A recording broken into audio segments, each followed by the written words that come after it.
humans have modified the Wasatch Front. But it can also be a cultural reflection of just names, because without names, oh, that big hill next to the other little hill that has a tree on it, you know, it doesn't have that same flavor as next to Boot Hill.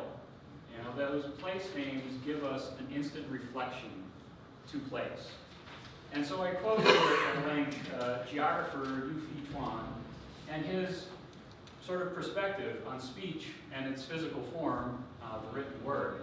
Although speech alone cannot materially transform nature, it can direct attention, organize insignificant entities into significant composite wholes, and in so doing make things formerly overlooked and hence invisible and non-existent visible and real. So giving that place a name creates an interaction between the viewer and that place, that physical place. And so that's the framework that I want to talk about today. For those of us that don't know where the Uinta Mountains are, well, neither does National Geographic, because you notice that they misspelled the name in their base layer.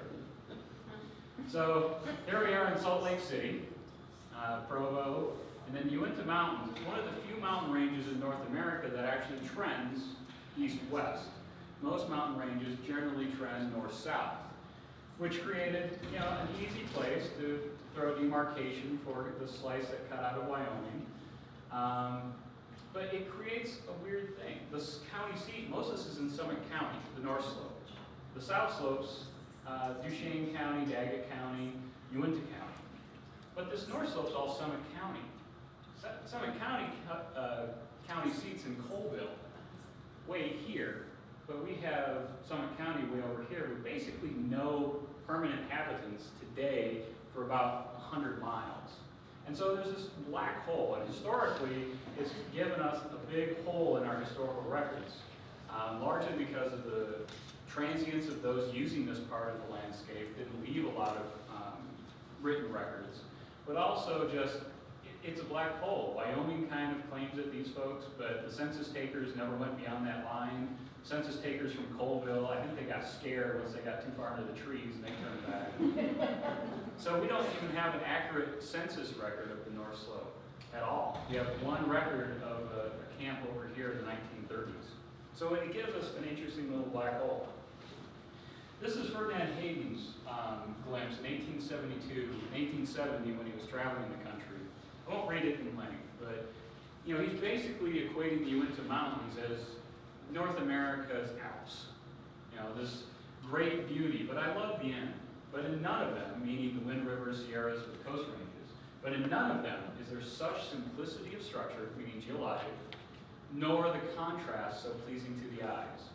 And so by giving this verbal definition to how beautiful this place is and the relation, we start to see that placemaking underway. We start seeing his reports being disseminated back east and people getting this glimpse of the Uinta Mountains. But let's start in the mapping world. So this is one of the most earliest mapping endeavors accurate by Gunnison in 1852 from Fort Leavenworth to the Great Salt Lake.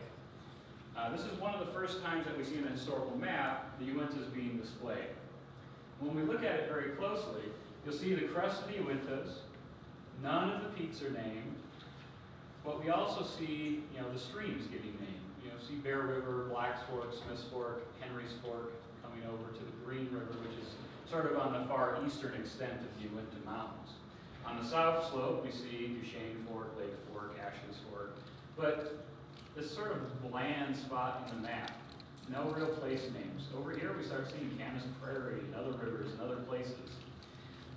As we move forward in time, it gets worse. This is Black's Atlas from 1856. And when we look at the same area, it's a nice big empty spot on the map because no one was really exploring that place in the 1850s.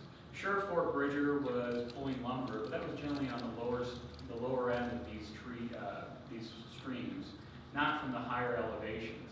Because of the impenetrability of the mountains, it was avoided. But we see in 1876 the result of the King Survey, you know, on a beautiful, beautiful articulate map printed in 1876. But for the first time in the history of the Uinta Mountains since Euro-Americans arrived, we see the place names start arriving. predominantly the peaks. So we had the place names of the streams and rivers earlier, but now we start seeing some of these peaks being named.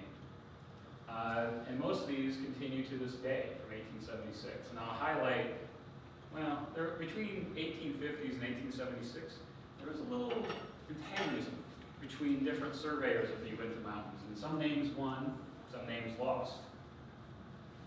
General Land Office map of 1872, so 4 years before King published his authoritative map of the Uinta Mountains, we again see largely a blank hole where the mountains are, but we start seeing some of these peaks named.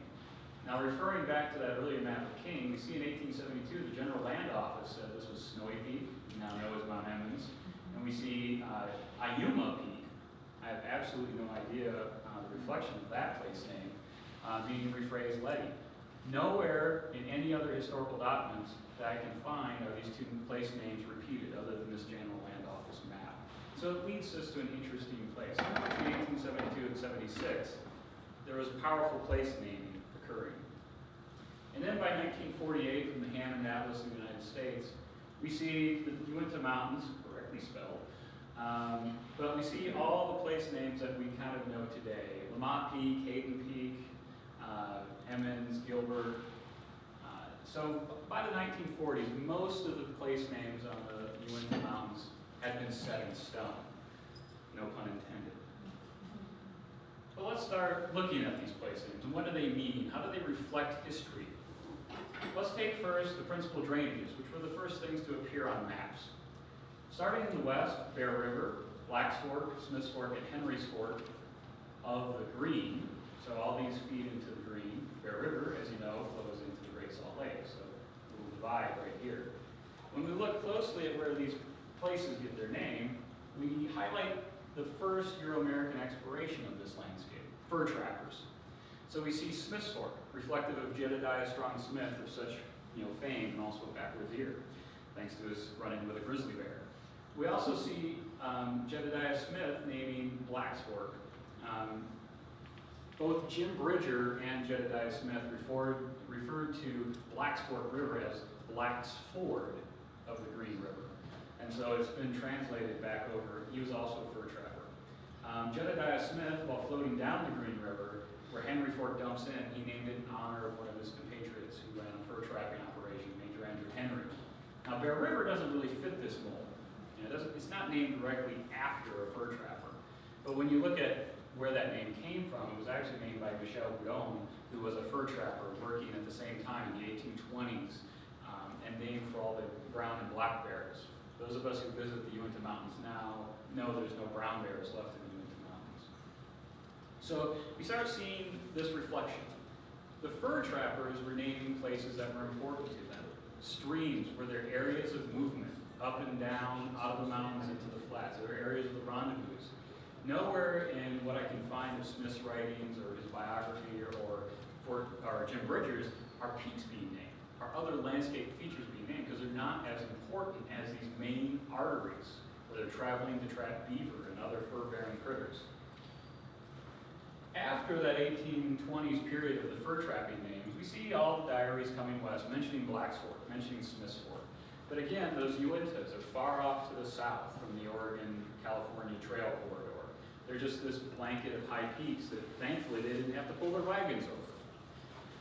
By the 1860s and 1870s, there was a renewed interest in scientifically surveying the American West.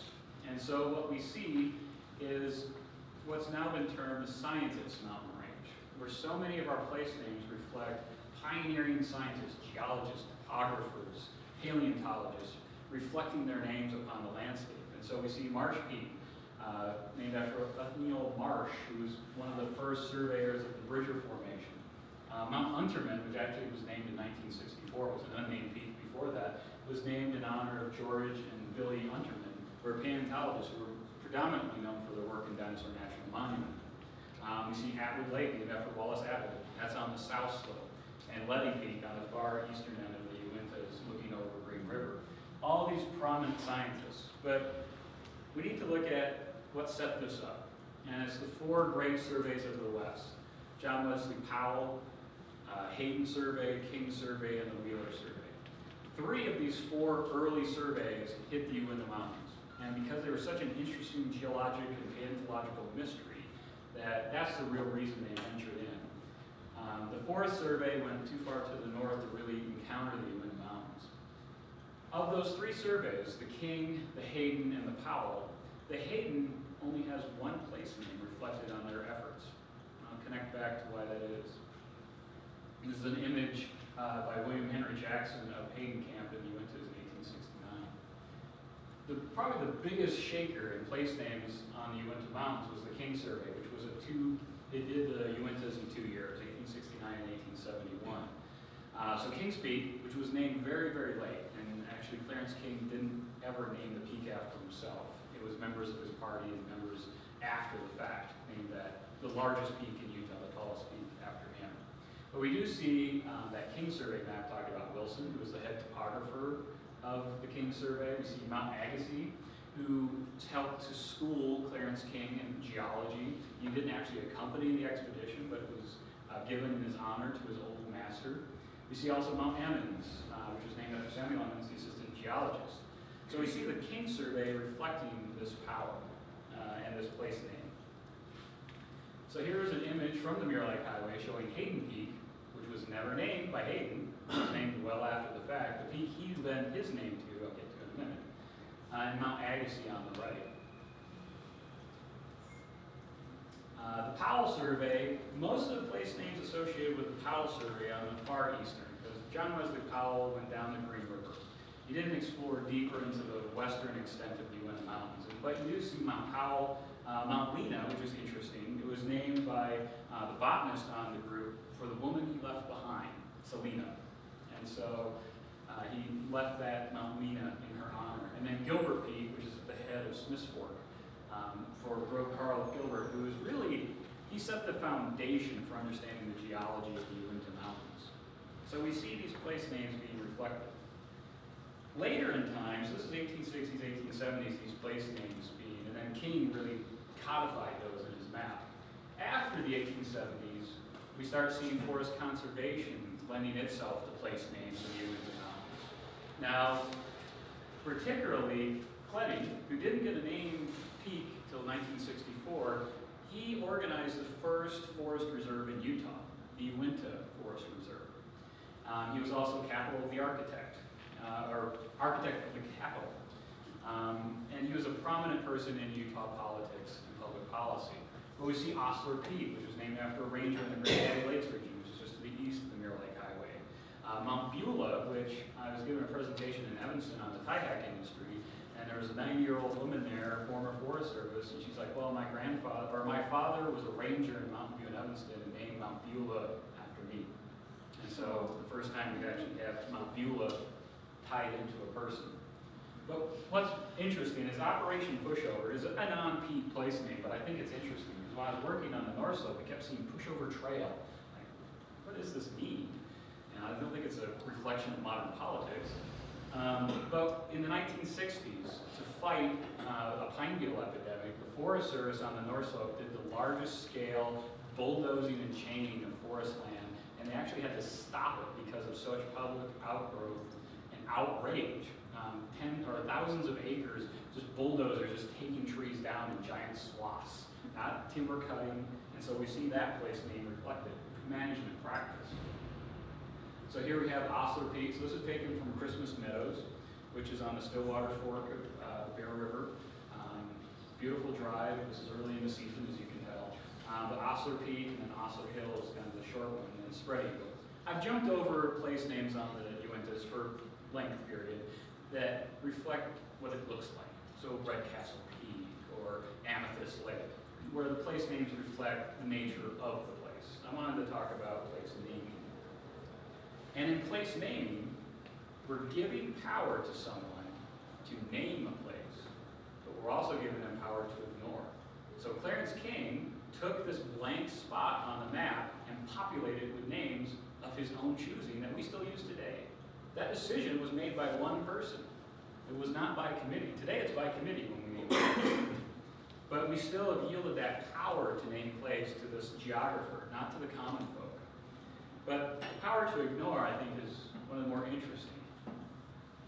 So probably the largest overlook of place names in the Uinta Mountains are Native American names.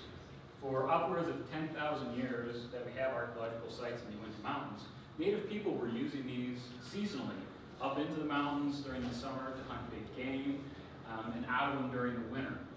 So this is what we see, the Shoshone boundary from the contact period, using the crest of the Uintas as a boundary separating the northern Shoshone and the eastern Shoshone bands, and the Ute tribe on the Uinta Basin. So the Uintas formed a physical boundary, but also a cultural boundary between these two native groups. And so in any boundary land, we know those places have names, but they were never reflected. I did discover, though, an Eastern Shoshone dictionary, which compiled all these different ethnographers. The Eastern Shoshone had a mission, or the LDS Church had a mission for the Eastern Shoshone in Fort Bridger. And they captured a lot of these names at Fort Bridger. Bear River, which we know was named by a fur trapper, they knew it as Wood River. And I'm going to try to pronounce the Eastern Shoshone. Black's Fork River, Pine River, Kings Peak, very contrarian. The largest peak on the horizon was Small Peak. Smith's Fork, Cottonwood River, kind of reflecting the vegetation on each of these. But the Uinta Mountains, Utes Mountain Range, I think that's very reflective of how the Eastern Shoshone viewed that landscape. They went into it and they left, but they knew it was their land. And then we do have one in the dictionary of Digwo or Peak in Fort Bridger country, which is likely the Uintas. The one place name that we still have in the Uintas that still reflects a Native American heritage is Tokewanna Peak, which is at the head of the middle fork of the Black Fork River. And it's one of the most prominent peaks when you come in from Mountain View, Wyoming, up into the North Slope. What's interesting, in Van Cott's study of Utah place names in the 1960s, Van Cott mentions that Tokewanna got its name from two warring Ute gods, one of peace, one of war. Peace god won, and so that name bears his, or that peak bears his name. Well, what's interesting is that's being related as a legend, as a myth, in Van Cott's book.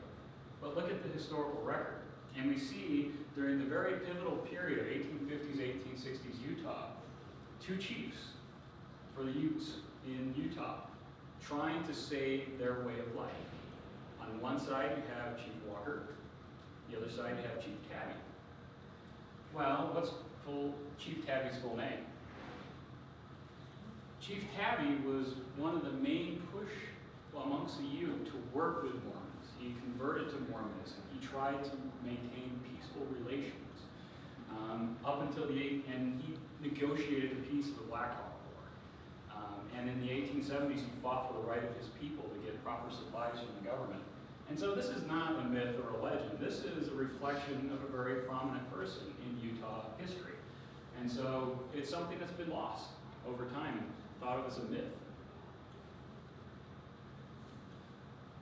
Names that didn't stick.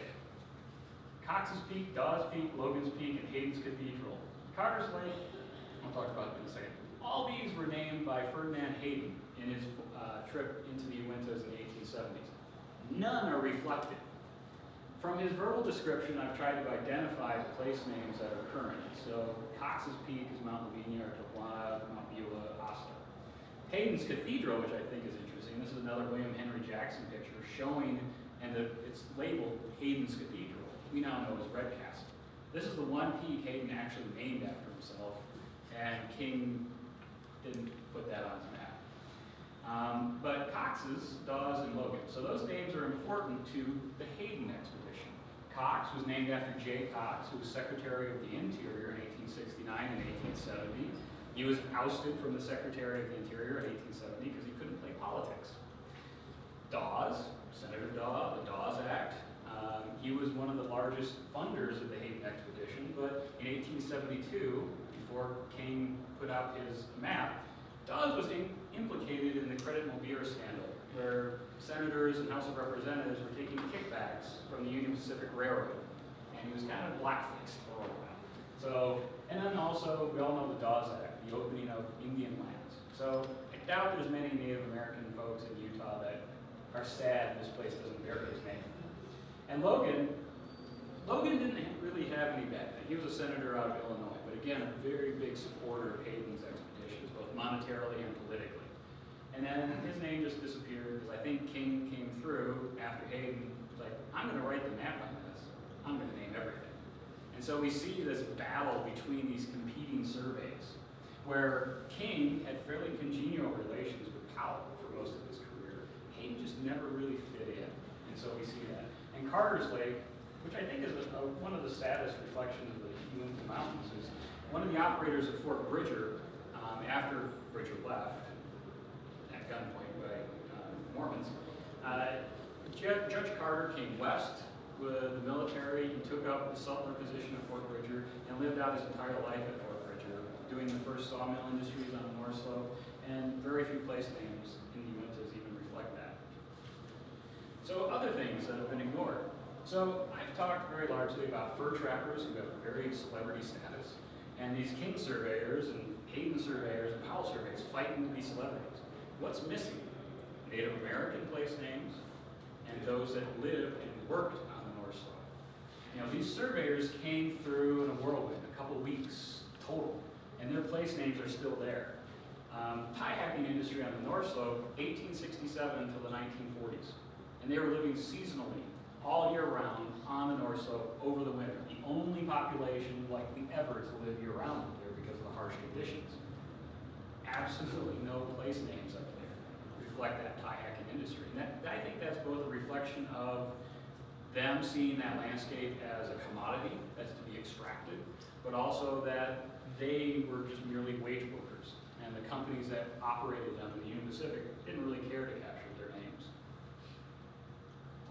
We also on the Uintas have Pseudo-Place, or a mythological place.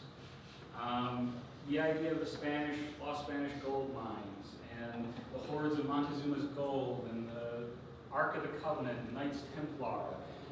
All these wonderful things that are reflected in these sort of mythic stories stemming out of Caleb Rhodes.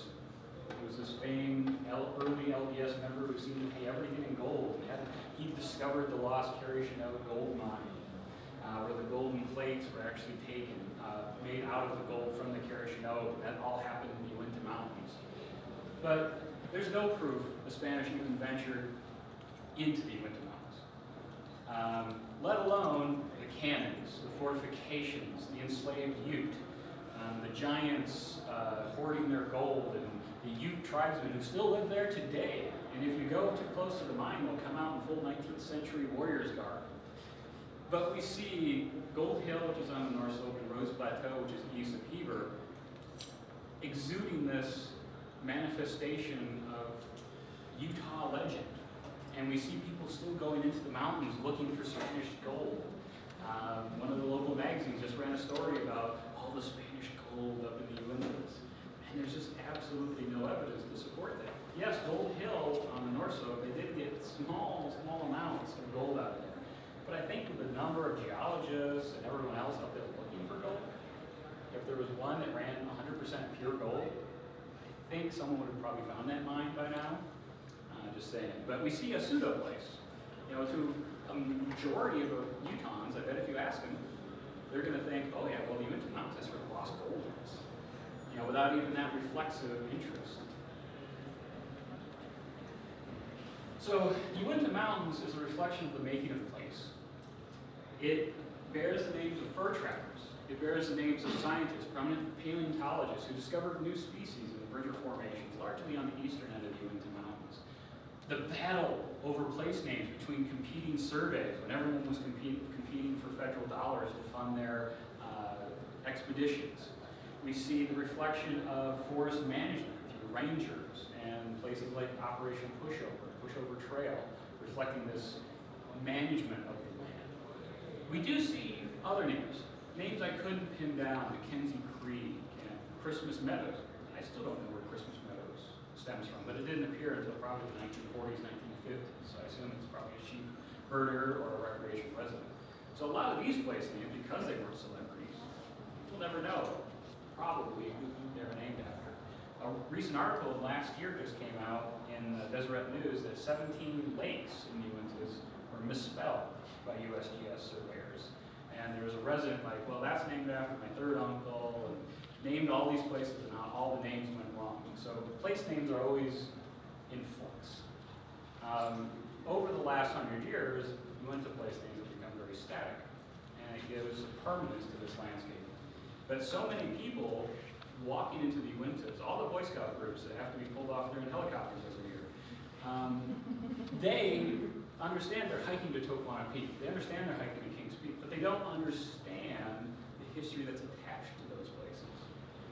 And so I want to end with future directions is one, I really want to lock in the U place names for these areas.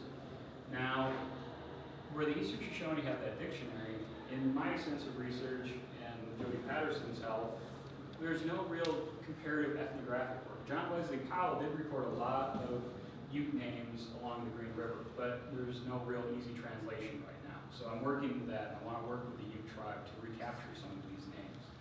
And I want to build a comprehensive place name dictionary for the Uintas. It's not just a dictionary entry. I want to weave a narrative so people understand the importance of these names. And I end with a quote from Yufi Tuan about that.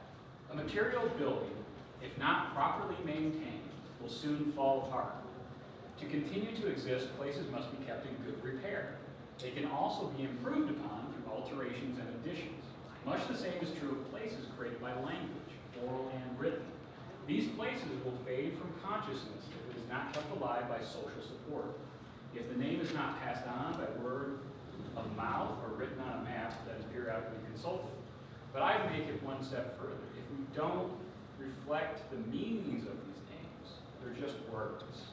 And all these place names of the Uinta Mountains build a biography of the place. It's reflective of who we allowed to name these places and who's cared enough to look at those maps. And so to give a place a name is really an important facet of history. Thank you.